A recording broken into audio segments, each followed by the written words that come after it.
সাগরদিঘি থেকে জঙ্গিপুরের যোগাযোগের অন্যতম গুরুত্বপূর্ণ রাস্তা, আর এই রাস্তাতেই ভয়ঙ্কর অবস্থা দেখা গেছে। রাস্তার মাঝ বরাবর দেখা দিয়েছে বড় সড় ফাটল, যা দেখে ঘুম উড়েছে রঘুনাথগঞ্জ 1 নম্বর ব্লকের বৈকুণ্ঠপুরের বাসিন্দাদের। রাস্তায় ধস ও ফাটলের আতঙ্কে ইতিমধ্যেই ঘর ছেড়েছে বহু পরিবার। যান চলাচল বন্ধ, এক প্রকার বিপর্যস্ত জনজীবন, যোগাযোগ বিচ্ছিন্ন। ভাগীরথীর পারে উৎকণ্ঠার ছবিটার বদল হয়নি বৃহস্পতিবারেও।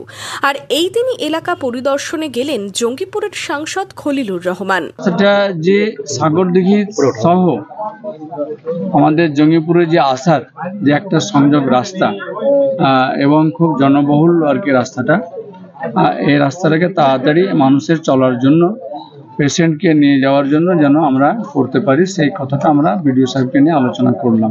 ব্লক প্রশাসনিক আধিকারিক, সংশ্লিষ্ট দপ্তরের ইঞ্জিনিয়ার, জনপ্রতিনিধিদের সঙ্গে নিয়ে ফাটল রাস্তার বর্তমান অবস্থা খতিয়ে দেখলেন, কথা বললেন স্থানীয়দের সাথে।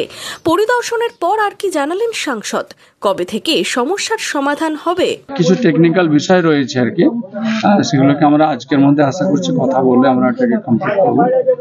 তারপরে যেন অন্ততপক্ষে মানুষ চলাচল যাতায়াতের একটা রাস্তা তৈরি হয়ে যায়, সেই কাজটা হবে। পাশাপাশি এর পার্মানেন্ট সলিউশন এই রাস্তাটা, সেটাও আমাদের যে রাজ্য সরকারের যে উইংস ইরিগেশন ডিপার্টমেন্ট আছে, সেই ইরিগেশনের সঙ্গে আমাদের জেলা শাসকও কথা বলছেন, আমরাও কথা বলছি, যেন তাড়াতাড়ি একটা রাস্তা বের করে আর কি এই রাস্তাটাকে মানে পাকাপাকিভাবে এই রাস্তাটা হয়, তার একটা ব্যবস্থা করানোর জন্য আমরা এগোচ্ছি আর কি।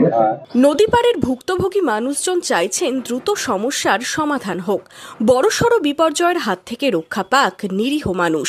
রঘুনাথগঞ্জ থেকে বিপ্লব দাসের রিপোর্ট, মধ্যবঙ্গ নিউজ।